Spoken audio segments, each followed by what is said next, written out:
Everyone, this is Akash Sukane welcome to Samarpan techno school biology YouTube channel. તો તમે અત્યાર સુધી ઘણા બધા ચેપ્ટર જોઈ લીધા, ઓકે, નીટ માટે, ગુજરાત બોર્ડ માટે. હવે આપણે જે જોવાના છે, અત્યાર સુધી તમે જે જોયું એ હતું આપણું જીનેટિક્સ, ઓકે, કે જનીન આધારિત હતું. હવે આપણે એવું ચેપ્ટર ભણવાના છીએ કે જે તમે હકીકતમાં બનવા માંગો છો, એટલે કે ડોક્ટર. ઓકે, ડોક્ટર બનવા માંગો છો તો ઓબ્વિયસલી તમારે ફ્યુચરની અંદર બધા રોગો સામે જ કામ કરવાનું છે, એટલે કે રોગો ધરાવતા દર્દીઓની સામે જ કામ કરવાનું છે. તો એ રોગો થવા માટેના કારણ કયા કયા છે, હકીકતમાં લોકોની તંદુરસ્તી કોને કહેવાય, અગર કોઈ રોગ થયો છે તો એની સારવાર કઈ રીતે કરી શકાય, એના માટેના કારક કયા છે, એના ઉપર આપણું કયા પ્રકારનું નિયંત્રણ હોઈ શકે, કેટલી સારવારની જરૂર છે, એ બધા જ વિશે આપણે ભણીશું આ ચેપ્ટરની અંદર. તો ચેપ્ટરનું નામ છે માનવ સ્વાસ્થ્ય અને રોગો. શું છે નામ? માનવ સ્વાસ્થ્ય અને રોગો. આ લેક્ચરની અંદર, એટલે કે આ ચેપ્ટરની અંદર આપણે ગુજરાત બોર્ડ અને નીટ બંનેને સાથે ભણવાના છીએ, નહીં કે બંને અલગ અલગ. ઓબ્વિયસલી આપણે ક્લાસની અંદર બંનેને અલગ અલગ ભણીએ છીએ, પરંતુ એની અંદર આપણે મોસ્ટલી એમસીક્યુ ઉપર ફરીથી ફોકસ કરીશું. અત્યારે જે તમે ભણવાના છો એમાં ગુજરાત બોર્ડને પણ ભણશો અને નીટને પણ ભણશો, કારણ કે મોસ્ટલી થિયરી સેમ છે, એટલે આપણે એકની એક વસ્તુ ડબલ રિપીટ થાય નહીં એટલા માટે. તો મંડે જે તમારો લેક્ચર આવે છે નીટનો, એમાં પણ આ કન્ટિન્યુઅસ ચાલશે. જ્યારે પણ તમારું જે કન્ટિન્યુ રનિંગ ચેપ્ટર છે એ પૂરું થશે તો એ મંડેના 11 વાગ્યાના ટાઈમ પર આ ચેપ્ટર પણ શરૂ થઈ જશે. એટલે વીકલી તમારે આપણા 3 લેક્ચર થશે, ગુજરાત બોર્ડ અને નીટ કન્ટિન્યુ છે એટલા માટે. ઓકે, તો without wasting time let's begin the chapter and the question number 1. સ્વાસ્થ્યની સારી તરલ વિશે માન્યતા આપો. પહેલું તો આપણે આવીએ સમજીએ પહેલા વોટ ઇઝ માનવ સ્વાસ્થ્ય અને રોગો. કોને કહેવાય સ્વાસ્થ્ય?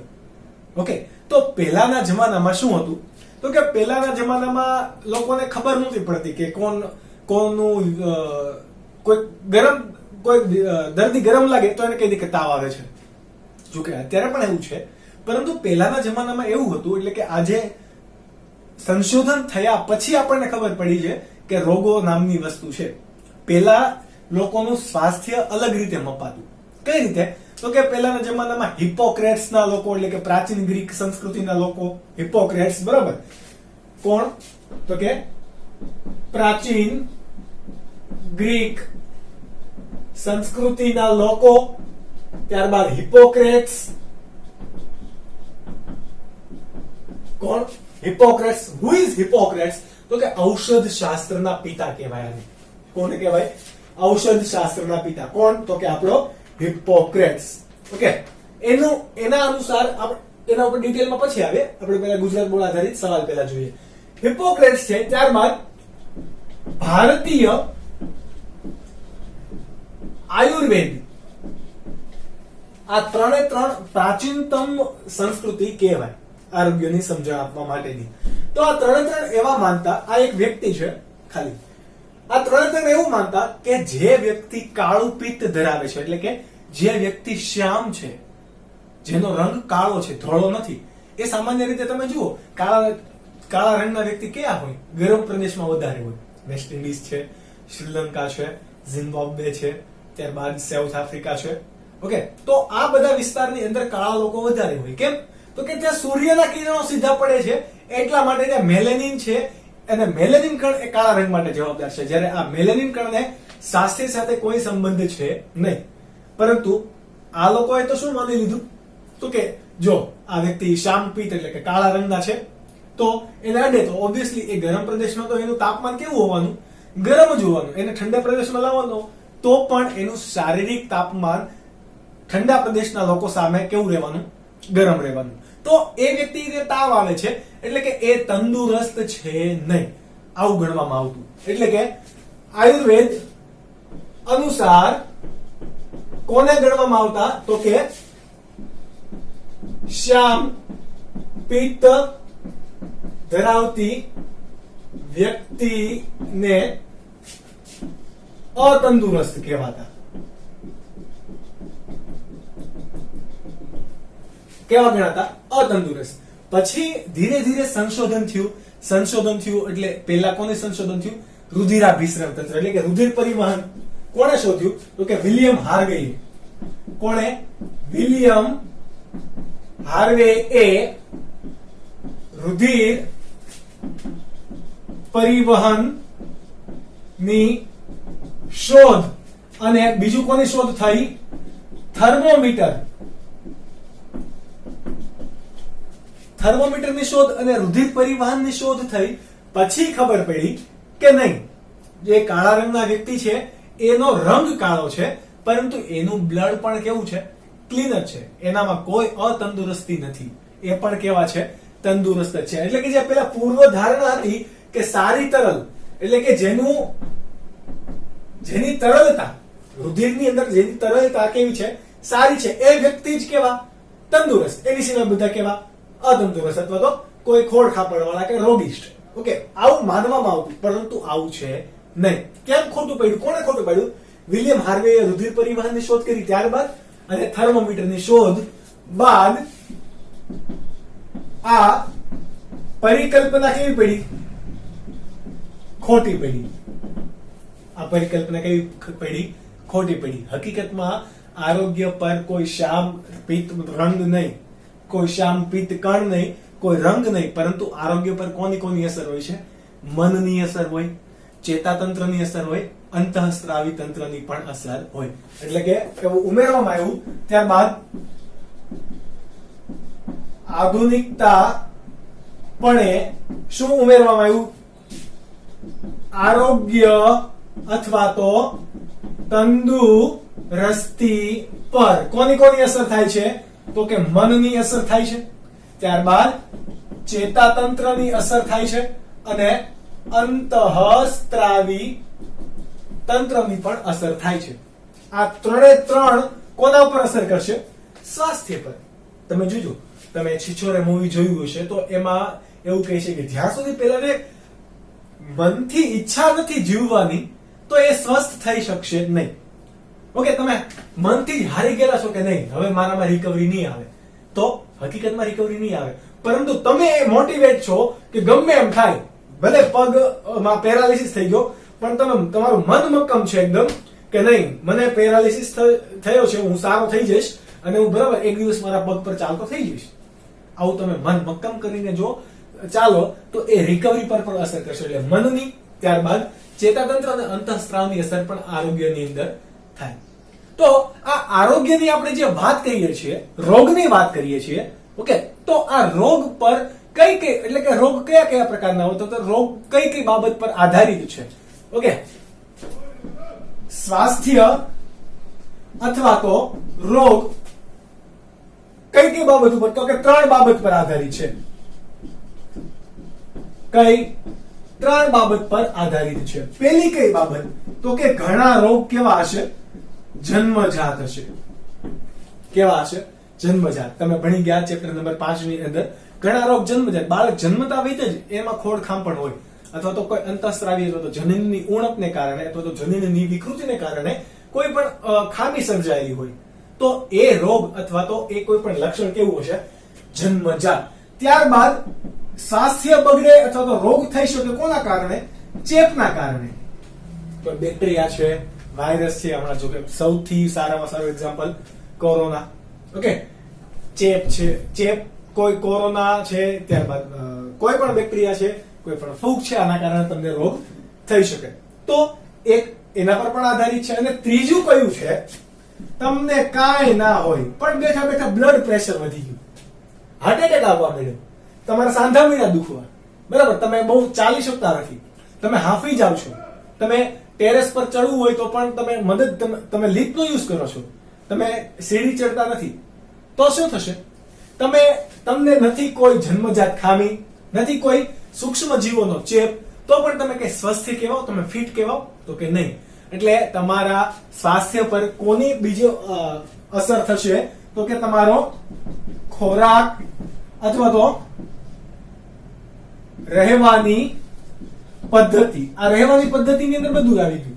તમે કેટલો વ્યાયામ કરો છો, તમે કેટલો ખાઓ છો, તમે કેટલા વાગે સુવો છો, એટલે કે તમારું દિનચક્ર કયું છે. ઘણા લોકો રાત્રે 3 વાગે સુતા હોય ને દિવસે 11 વાગે ઉઠતા હોય, તો ભાઈ એ આઉટ ઓફ નેચર છે, બરાબર, એ આપણા બસની વાત નથી, એ આપણું પ્રકૃતિ જ નથી. તો તમારે અંદર ઘણા બધા પિમ્પલ્સ આવવાના ચાન્સીસ રહે, કારણ કે તમે લેટ નાઇટ સુવો છો, ઓકે, તમે તમારી કાળજી રાખતા નથી, તો ઘણા બધા તમને પ્રશ્નો રહેશે. આની સિવાય અત્યારે જે બહુ મોટી વાત ચાલી રહી છે આફ્ટર સુશાંત સિંહ રાજપૂતના સુસાઇડ અથવા તો મર્ડર બાદ, કે મેન્ટલ ઇલનેસ, તમને કોઈ માનસિક બીમારી પણ હોય, શું હોય? માનસિક બીમારી, તો એ પણ કોની ઉપર આધારિત રાખશે? એ તમારા સ્વાસ્થ્ય ઉપર અસર કરશે કે તમને કોઈ મેન્ટલી ટોર્ચર તો નથી કરી રહ્યું, વગેરે વગેરે. ઓકે, તો આ બાબત થઈ ગઈ તમારી કોની? સારી તરલ વિશેની માન્યતા ખોટી પડી અને તંદુરસ્તી પર કોનો આધાર રહી. ત્યારબાદ તમારે જોવું હોય તો કે ચલો આ તો આધારની વાત થઈ. હજી તમારી પાસે બીજું ક્વેશ્ચન છે કે તમારું સ્વાસ્થ્ય અથવા તો આરોગ્ય કોને કહેવાય? તમે આને તો આરોગ્ય નથી કીધું, તો આપણે ચોક્કસપણે કેવું હોય તો કોને કહેવાશે સ્વાસ્થ્ય અથવા તો કોને કહેવાય આરોગ્ય? અને સારું આરોગ્ય કઈ રીતે આપણને મળી શકે એ પણ આપણે જાણવું પડે. તો એ તમને એક્ઝામમાં ક્વેશ્ચન્સ પૂછી શકે. કેટલા માર્ક્સ માટે? તો કે 2 માર્ક્સ માટે. કયો સવાલ છે? તો કે તમે પણ નોટ ડાઉન કરી લો. સ્વાસ્થ્ય અથવા તો આરોગ્ય એટલે શું? ત્યારબાદ એ સારું સ્વાસ્થ્ય અથવા તો સારું આરોગ્ય કઈ રીતે મળી શકાય, તે કઈ રીતે મળે અથવા તો કઈ રીતે જળવાય? તમારું આરોગ્ય સારું છે તો એને એક્ઝેક્ટ એવું ને એવું કઈ રીતે રાખી શકાય એની બાબત આપણે અહીંયા ચર્ચા કરવાની છે. તો આપણે હમણાં વાત કરીએ કે મેન્ટલ ઇલનેસ નામની પણ એક વસ્તુ હોઈ શકે. તમારી દિનચર્યા પણ અહીંયા અસર કરી શકે તમારા સ્વાસ્થ્ય પર. ઓકે, તો આપણે ફક્ત મને કોઈ ભાઈ અત્યારે શરદી ઉધરસ તાવ કે કઈ નથી તો હું સ્વસ્થ છું કહેવાશે નહીં. કેમ? તો કે મને સાંધાને બહુ દુખાવા છે, સપોઝ છે નહીં, સપોઝ કે આવું મને છે તો હું સ્વસ્થ છું નહીં. ઓકે, એટલે કે આરોગ્ય અથવા તો સ્વાસ્થ્ય માટે કોને કહેવાશે? તો કે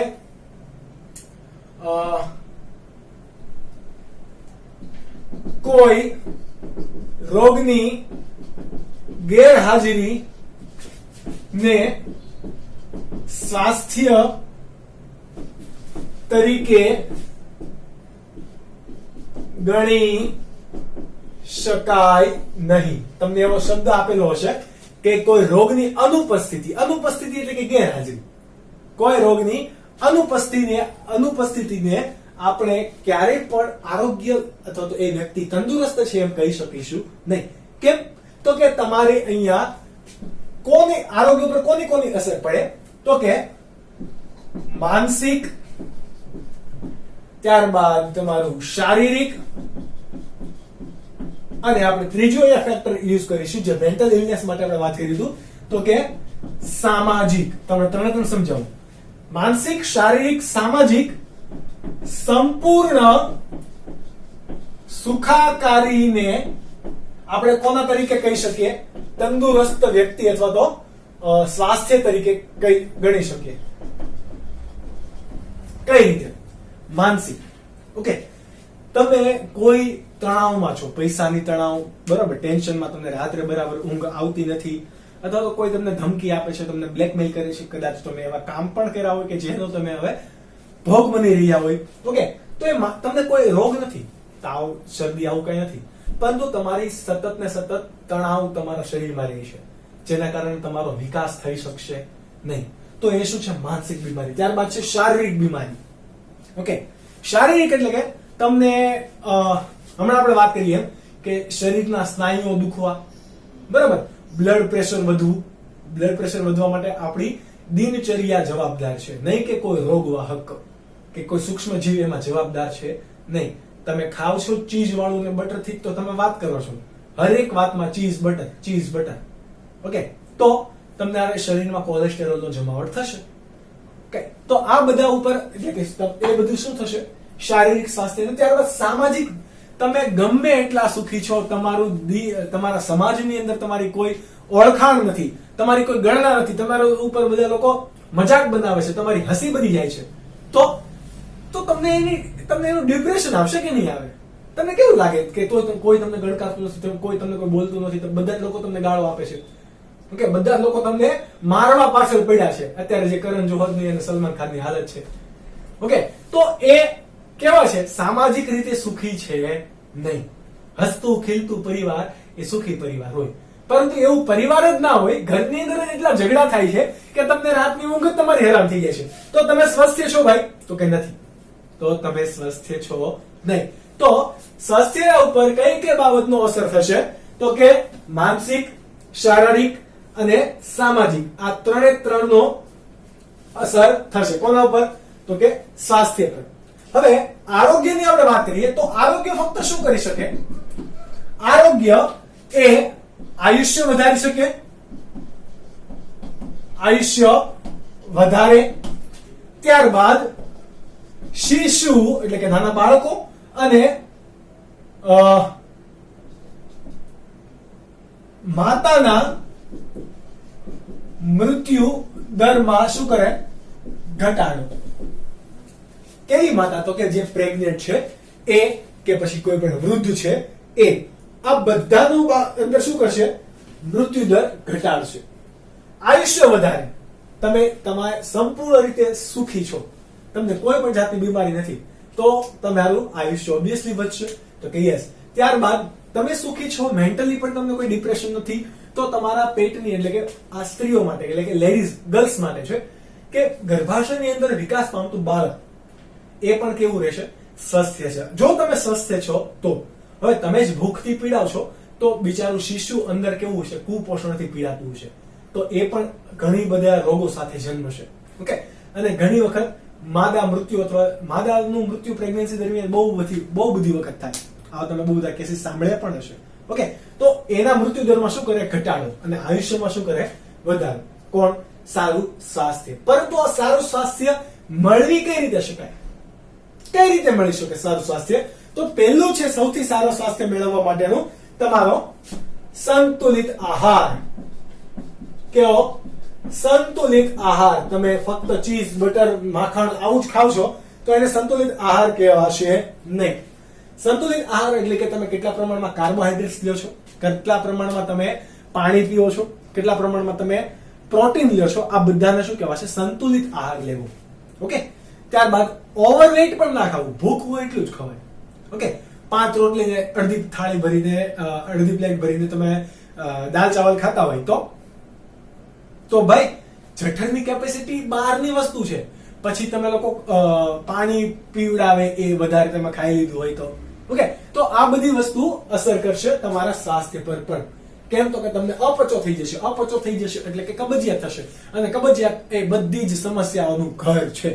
ઘણા બધા રોગો ક્યાંથી શરૂઆત થાય? કબજિયાતથી શરૂ થાય. તો સંતુલિત આહાર. ત્યારબાદ સ્વચ્છતા. તમારી આજુબાજુનું પર્યાવરણ કેવું છે? સ્વચ્છ છે. એટલા માટે તો ભારત સરકારે, આપણે મોદી સરકાર નહીં કહીએ, ભારત સરકારે શું કર્યું છે? સ્વચ્છ ભારત મિશન ઓપન કરેલું છે કે જેથી આપણી આજુબાજુનો એરિયો જો ક્લીન છે તો ત્યાં રોગકારકો ઉત્પન્ન થશે નહીં. રોગકારકો ઉત્પન્ન નહીં થાય તો એના અંદર આપણે સ્વાસ્થ્યની અંદર પણ શું કરી શકે? વધારો કરી શકે. સ્વચ્છતા ત્યાં પ્રભુતા, આપણે એવું પણ એક સ્લોગન અપાય. બરાબર. સ્વચ્છતા બાદ તમે બાદ શું કરો છો? નિયમિત વ્યાયામ. વ્યાયામની અંદર કોઈ પણ પ્રકારનું તમે 40 મિનિટ સતત જોગિંગ કરો છો, ત્યારબાદ તમે વર્કઆઉટ કરો છો એટલે કે જીમિંગ કરો છો, તમે યોગા કરો છો, સ્ટ્રેચિંગ કરો છો કે નહીં, આ બધું પણ અસર કરે. તમે જોજો, તમે અઠવાડિયું એક એક્સપેરિમેન્ટ કરી જોજો. ફક્ત ખાવાનું, બેડ પર પડ્યું રહેવાનું, વાંચવાનું ખરું તમારે, વ્યાયામ નહીં કરવાનો, ખાલી ખાવાનું, સુવાનું, વાંચવાનું, ખાવાનું, સુવાનું, વાંચવાનું, આવું જ કરવાનું, હાલવાનું જ નહીં ક્યાંય. શું થશે તમારી અંદર? તમે ઓટોમેટિક તમારી શરીરની અંદર ગેસ થશે, અપચો થશે, અને ત્યારથી ઘણા બધા રોગ આવવા લાગશે. ઓકે. તમે આવું કરતા નહીં, પરંતુ એક સમજ માટે છે. અને જે કોઈને આ સાચું ન લાગતું હોય તો એને એક્સપેરિમેન્ટ કરી જુઓ. 7 દિવસનો કરવો, વધારે કરવો નહીં. ઓકે. નિયમિત વ્યાયામ તમે નહીં કરતા હોય, નિયમિત તમારું ચાલવાનું નહીં હોય તો પણ તમે રોગના મોઢામાં તમે તમારો હાથ દાખલ કરો છો. એટલે કે તમે સ્વાસ્થ્યથી પણ નિયમિત વ્યાયામ કરો છો તો તમે કેવા છો? એક સ્વસ્થ વ્યક્તિ તરીકે ઓળખાવ. ઓકે. આ બધા જ આપણે કામમાં મદદ કરશે. ત્યારબાદ શારીરિક, આપણે વ્યાયામની સાથે કોણ લઈએ? યોગ. બરાબર. યોગ પણ કરવા જોઈએ. જેમ આપણે બાબા રામદેવ કહે છે, અને 21 જૂન કોના તરીકે ઓળખાય? વિશ્વ યોગ દિવસ. ભારતે વિશ્વને એક એવું અમૂલ્ય ભેટ આપી છે, એનું નામ છે યોગ. આખું વર્લ્ડ કરે છે ભારતને છોડીને. જોકે હવે પણ ભારતની અંદર પણ સારો એવો ક્રેઝ આવી ગયો છે, તો એ તમારે કરતું રહેવું જોઈએ. તો આગળ વધે તમે શું કરી શકો? સારું સ્વાસ્થ્ય મેળવી શકો. શું મેળવી શકો? સારું સ્વાસ્થ્ય. અગર તમને કોઈ નિયમ આના સિવાય પણ કઈ રીતે તમે મેળવી શકો? જેમ કે નવજાત બાળકોને શું આપવું? રસી. શું આપવું? રસી આપો છો તમે. કોની? શીતળાની રસી, પોલિયાની રસી, આ બધી રસી આપો છો. તો રસીકરણ દ્વારા પણ સ્વાસ્થ્ય સારું મેળવી શકાય. તો કે યસ. ત્યારબાદ આ તમે સ્વચ્છતા કઈ રીતે જાળવી શકો? તો કે તમે કચરાનો યોગ્ય નિકાલ કરીને તમે શું કરી શકો? સ્વચ્છતા જાળવી શકો. રસીકરણના કાર્યક્રમો કરવામાં આવે, કચરાનો યોગ્ય નિકાલ કરીને કરવામાં આવે. તમારા ઘરની અંદર કચરા પેટીની અંદર ભીનો કચરો, સૂકો કચરો એટલા માટે અલગ કરવામાં આવે છે, બરાબર. ત્યારબાદ હજી તમારી પાસે છે રસીકરણ છે, ત્યારબાદ કચરાનો નિકાલ છે, સંતુલિત આહાર તો તમે લ્યો જ છો. ઓકે, તો આ બધી ક્રિયા એવી છે કે જેનાથી તમે શું કરી શકો? સારું સ્વાસ્થ્ય મેળવી શકો. ત્યારબાદ છે તમારું રોગ વાહકોનું નિયંત્રણ તમે કઈ રીતે કરો છો? રોગ વાહકોનું નિયંત્રણ. રોગ વાહકોનું નિયંત્રણ એટલે કે તમે જો કચરાનો યોગ્ય નિકાલ કરશો તો રોગ વાહકોનું નિયંત્રણ થઈ જશે. પછી તમે તમારા ટેરેસ પર કે આજુબાજુ ક્યાંય પાણી ભરાય એવું બર્તન કે એવું કઈ તમે ખુલ્લું તો નથી રાખ્યું. કેમ? તો કે એની અંદર મચ્છર થશે તો એ તમને કરડશે તો એની અંદર રહેલા રોગ વાહકો તમારા અંદર પ્રવેશશે. આ પ્રવેશ એટલે કે તમે રોગિષ્ટ બનશો. તો આ બધા પર નિયંત્રણ કરીને પણ અને રસીકરણ એટલે કે રસી આપીને પણ સારું સ્વાસ્થ્ય મેળવી શકાશે, બરાબર. સારું સ્વાસ્થ્ય મેળવી શકાય. હવે કોને તો આપણે રોગી કહી શકીએ? કોને રોગી કહેવાય? તો કે આ બધું જેનામાં છે નહીં એને શું કહેવાય? રોગિષ્ટ વ્યક્તિ. એટલે તમારે કહેવું હોય તો સિમ્પલ રોગિષ્ટ વ્યક્તિ કે કોઈ વ્યક્તિના શારીરિક લક્ષણો પર વિવિધ શારીરિક લક્ષણો પર વિવિધ અસરો થાય છે, અથવા તો કોઈ પણ અંગ કે અંગ તંત્રમાં અનિયમિતતા આવે છે, એ વ્યક્તિ તમારો કેવો હશે? રોગિષ્ટ હશે. તમારી એ માનસિક અનિયમિતતા હોય, ત્યારબાદ તમારી અંતઃસ્ત્રાવીય અનિયમિતતા હોય, કોઈ પણ પ્રકારની તમારી પાચન તંત્રને સંબંધિત કોઈ પણ અનિયમિતતા હોય, રુધિરાભિસરણ તંત્રને લગતી અનિયમિતતા હોય, એટલા માટે આપણે ઇન જનરલ શબ્દ આપી દીધો અંગતંત્ર. બધા શું છે આપણામાં? અંગતંત્ર. તો કોઈ પણ હશે તો એ હંમેશા કેવો હશે? રોગિષ્ટ વ્યક્તિ. ઓકે, આ વાત થઈ તમારી બે સિમ્પલ સવાલની કે જે તમને 2 માર્ક્સની અંદર પૂછી શકે. ત્યારબાદનો ટોપિક છે નીટ માટેના 2 તમારે નામ યાદ રાખવાના છે. કયા? તો કે પહેલું છે ઔષધ શાસ્ત્રના પિતા, કે જેણે સૌથી પહેલા વૈજ્ઞાનિક રીતે રોગનું વર્ણન આપેલું. રોગ કોને કહેવાય? આનું વૈજ્ઞાનિક વર્ણન સૌથી પહેલા કોણે આપેલું? તો કે હિપ્પોક્રેટ્સ. આ નીટ માટે તમારે નામ યાદ રાખવાનું છે. અને બીજું શું યાદ રાખવાનું આનું? તો કે સૌ પ્રથમ રોગ વિશે વૈજ્ઞાનિક માહિતી આપી. કોણે? હિપ્પોક્રેટ્સ. એટલા માટે એને શું કહેવાય છે? ઔષધ શાસ્ત્રના પિતા, father of medical science. Okay, ત્યારબાદ છે તમારો આધુનિક રોગ નિદાન શાસ્ત્રના પિતા. તો એ કોને કહેવાય? રુડોલ્ફ વિર્શો. કોણ? રુડોલ્ફ વિર્શો. કે રોગનું નિદાન કઈ રીતે કરવું એની સૌપ્રથમની તરકીબોની કોણે વાત કરી અથવા તો કોણે ચર્ચા કરેલી? રુડોલ્ફ વિર્શોએ. આ 2 નામ તમારે યાદ રાખવાના છે. ત્યારબાદ જોવા મળતા આપણે અહીંયા ઘણા બધા રોગ જોવાના છે, એટલે કે મનુષ્યમાં સામાન્ય રોગો. પરંતુ એ શરૂ કરતા પહેલા આપણે 2 રોગોના પ્રકાર વિશે જોઈએ. કયા રોગો?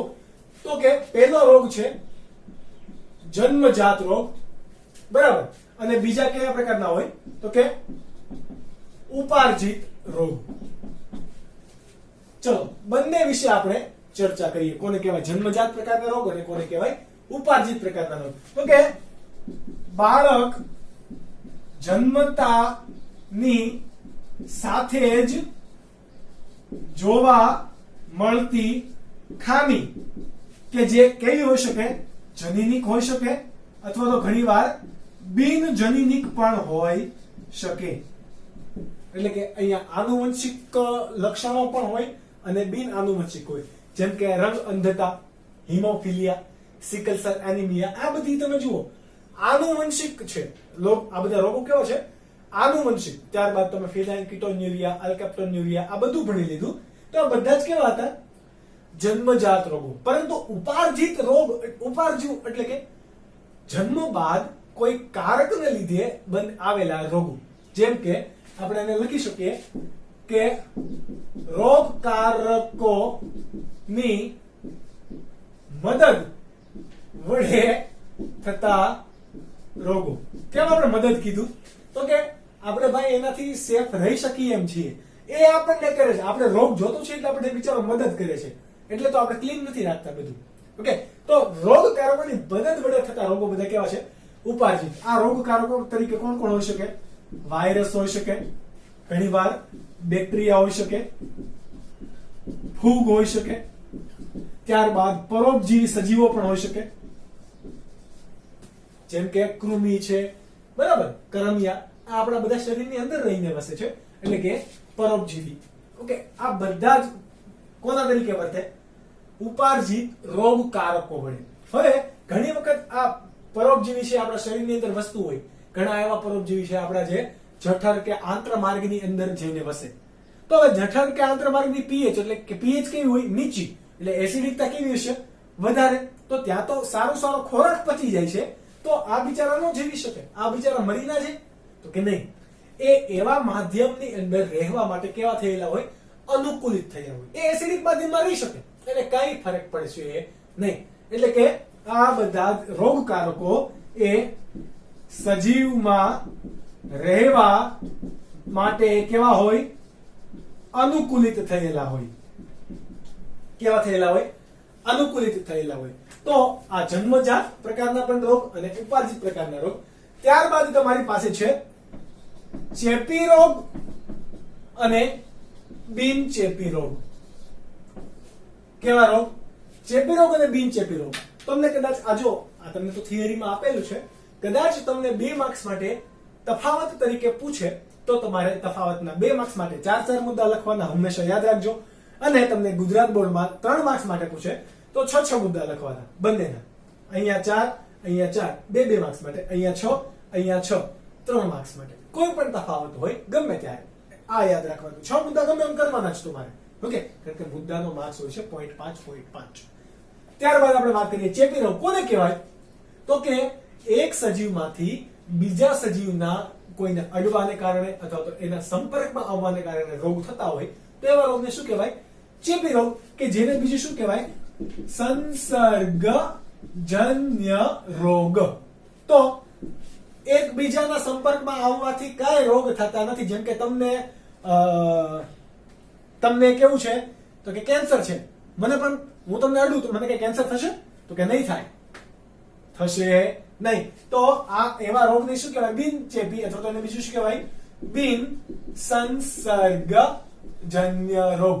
ઉદાહરણ તરીકે તમારે દેવું હોય તો અહીંયા જ કયું? પહેલું જ કોરોના, ત્યારબાદ શરદી, ત્યારબાદ તમે સજાતીય, બરાબર, સંભોગમાં તમે સંપર્કમાં આવો છો તો એડ્સ, બાકી એડ્સ નહીં. બાકી એડ્સ ના દર્દીને તમે આમ ગળે મળો, બરાબર, તમે એને ખંભા ઉપર હાથ મૂકો, એની સાથે રહો તો તમને એડ્સ થાય નહીં. પરંતુ એના બ્લડના સંપર્કમાં કે એના શરીરના આંતરિક અંગોના સંપર્કમાં તમે આવો છો તો તમને એડ્સ થવાની સંભાવના છે. તો તમે ચેપી રોગ એ તમને લાગશે, બરાબર. તો આની સિવાયના ઘણા બધા રોગો છે જે હમણાં આપણે ઘણા બધા રોગો ભણીએ એની અંદર જોઈશું. બિન ચેપી રોગો એટલે કે બિન સંસર્ગજન્ય રોગો છે. તો એની અંદર કોણ કોણ છે? જેમ કે ડાયાબિટીસ.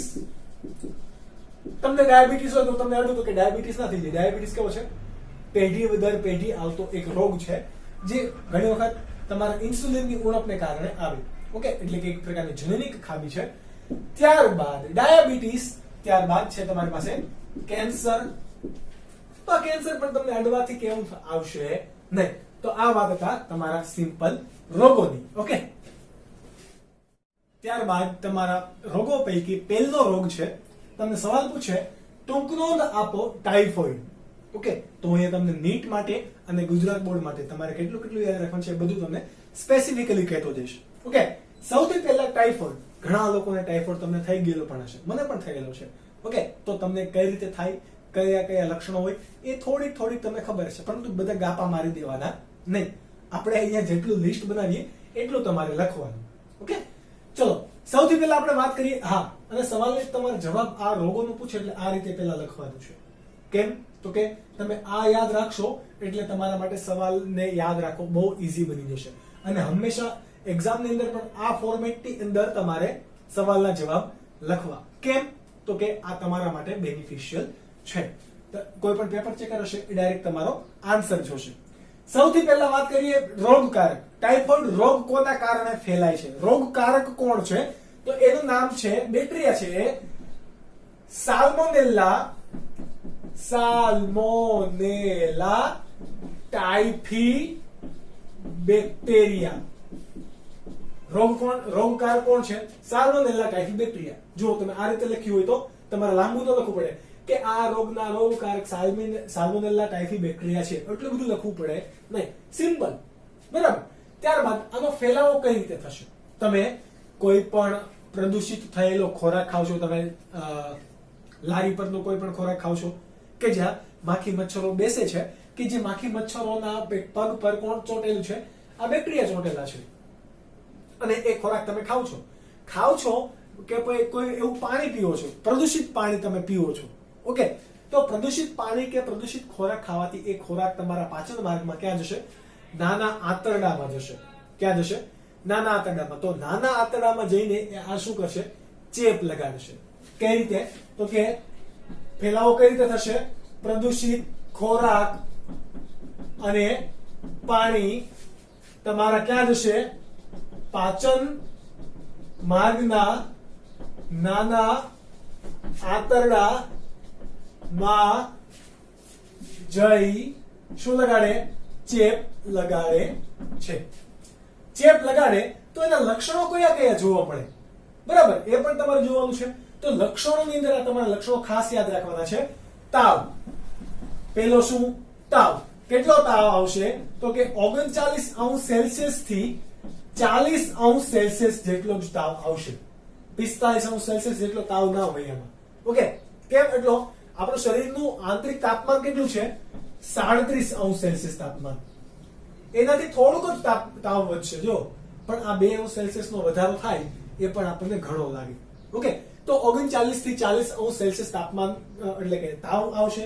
ત્યારબાદ તમારા યકૃત, બરોળ આ બધું મોટા થશે. એટલે યકૃત, બરોળ મોટા થવા એટલે કે તમે એવું કઈ ખબર ટાઇફોઇડ થઈ એટલે લીવરમાં સોજો આવી ગયો. લીવરમાં સોજો આવી ગયો એટલે બીજું કોણ? તો કે તમારા યકૃત અને લીવર એટલે કે તમારું કોણ થશે? યકૃત બરોળ માં સોજા આવવા. આ તમારે કદાચ ચોપડીમાં ના હોય એમાં આ પૈકી લક્ષણો, તો ત્યાં નોટ ડાઉન કરી દેવા. આ બધા નીટ માટે તમને કામમાં પણ આવશે. ત્યારબાદ છે અત્યંત નબળાઈ આવવી. તમને ખબર હશે તાવ આવે એટલે કે આપણે સાવ ઢીલા પોતા થઈ જઈએ. અત્યંત નબળાઈ. પછી માથાનો દુખાવો હોય, કોઈ બોલે તો પણ આપણને ના ગમે આ દરમિયાન.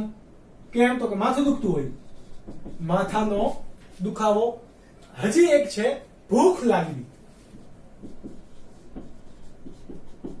ઘણા લોકોને ટાઇફોઇડ દરમિયાન ભૂખ લાગે, પણ આમાં આ પૈકી ઘણા એવા છે જો જેને લીવરનો સોજો થઈ ગયો છે એ ખાઈ શકશે નહીં, તો એ લોકોને ભૂખ લાગશે નહીં. ઓકે, આ હતા એના લક્ષણો. હવે જો ટાઇફોઇડથી ઘણા લોકોનું મૃત્યુ પણ થાય છે. ક્યારે મૃત્યુ થશે? તો કે ટાઇફોઇડ તો કેવું છે? હાઈ તીવ્ર લેવલ ઉપર હોય, એટલે કે તીવ્ર ચેપ દરમિયાન શું કરશે? તો કે નાના આંતરડાની જે દિવાલ છે, નાના આંતરડાની દિવાલ પર શું પાડી દે? છિદ્રો પાડી દે. છિદ્રો પાડી દઈએ એટલે કે કાણા પડી ગયા, એનાથી શું થાય છે, વ્યક્તિનું મૃત્યુ પણ થઈ જાય. ટાઇફોઇડ થી માણસ મરી જાય તો એના માટે જવાબદાર કોણ હોય? તીવ્ર ચેપ દરમિયાન નાના આંતરડાની દિવાલ પર છિદ્રો પડી જવા. ઓકે, હજુ તમારે એક વસ્તુ યાદ રાખવાનું છે કે તમારા પાચન માર્ગ એટલે કે જઠર, નાના આંતરડા અને મળાશયમાં બળતરા પણ થવી. બરાબર, શું થવી? યકૃત બરોળમાં સોજાવાની સાથે સાથે લખી દઈએ કે જઠર, આંતરડા અને કોની અંદર? મળાશય માથું શું થવું? બળતરા થવી. ઓકે, એ પણ કોનું લક્ષણ છે? ટાઇફોઇડનું. ઓકે, ત્યારબાદ નિદાનની વાત કરીએ. નિદાન પહેલા આપણે એક કિસ્સો યાદ રાખીએ કે જે મેરી મોલોનનો છે. મેરી મેલોન. આ મેરી મેલોન એક પોતે રસોઈયણ હતી, એટલે કે કુક હતી, શેફ, કે જે બધા લોકોને ટિફિન પૂરું પાડતી, ટિફિન સર્વિસ કરતી. ઓકે, તો એને ટાઇફોઇડ હતો. તો ઘણા વર્ષો સુધી એને ઈલાજ ના કરાવ્યો અને ઘણા વર્ષો સુધી આ ટાઇફોઇડનો ફેલાવો થયો. તો ખબર જ્યારે પડી કે આ ટાઇફોઇડનું ઓરિજિન ક્યાંથી છે તો કે મેરી મેલોનમાંથી. ઓકે, તો એ મેરી મેલોનને નામ આપવામાં આવ્યું ટાઇફોઇડ મેરી. નામ શું હતું? મેરી મેલોન. આનો એક કિસ્સો યાદ રાખવા જેવો છે કે જે તમને નીટમાં પૂછાય છે. મેરી મેલોન કે જે કોના તરીકે ઓળખાય? ટાઇફોઇડ મેરી તરીકે ઓળખાય. વાત કરીએ નિદાન. આપણે જ્યારે પણ પૂછે નિદાન ન કર્યું તો કે દાખલ થઈ જાઓ, રિપોર્ટ કરાવી. ઓકે, પણ તમને ખબર હોવી જોઈએ કે એ દાખલ થાવ છો ત્યારે રિપોર્ટ કરે છે તો એ રિપોર્ટ દરમિયાન તમારી કઈ ટેસ્ટ કરે છે એ આપણું નિદાન થશે. તો એ ટેસ્ટ કઈ કરે છે? Widal test. તમને જે કોઈ ના ખબર હોય એને આપણે કહી દઈએ એ શું કરે છે? Widal test. ઓકે, શા માટે આ ટેસ્ટનું નામ વિડાલ શા માટે આપ્યું? તમે એવું ભણી ગયા છો કે આ વિડાલ ટેસ્ટ એ એન્ટીજન, એન્ટીબોડી જામી જવાની પ્રક્રિયા જેવું કંઈક કામ કરે છે, એ તમને ખબર છે. પરંતુ આને નામ વિડાલ કેમ આપ્યું? ઘણા એવું પૂછે કે વિડાલનું આખું નામ આપો. તો આનું કોઈ આખું નામ છે નહીં. વૈજ્ઞાનિકના નામ ઉપરથી વિડાલ નામ આપવામાં આવ્યું છે. વૈજ્ઞાનિકનું નામ શું હતું? તો કે જ્યોર્જ ફર્નાન્ડ વિડાલ. કેવું હતું? George Fernand Widal. આ કોણ હતા? તમારા વૈજ્ઞાનિક, જે તમને ઓબ્વિયસલી નીટ માટે તમારું ઇમ્પોર્ટન્ટ છે. ઓકે, આ વિડાલે ટેસ્ટ આપી. કયા પ્રકારની છે? તો કે એન્ટીજન, એન્ટીબોડી, કોએગ્લુઅન્ટ. કેવું? એટલે કે જામીની પ્રક્રિયા જે થાય એને શું કહેવાય? કોએગ્લુઅન્ટ. તો આ પ્રકારની પ્રક્રિયા છે. હવે તમે સમજો કે તમારું શરીરમાંથી લીધેલા બ્લડ છે એ સ્લાઇડમાં લેશે. 2 ટીપા લીધા સેમ્પલ તરીકે. કેટલા ટીપા લીધા? 2. તમારા 2 અલગ અલગ વ્યક્તિના છે. માનો કે આ એક વ્યક્તિ છે A અને આ વ્યક્તિ છે B.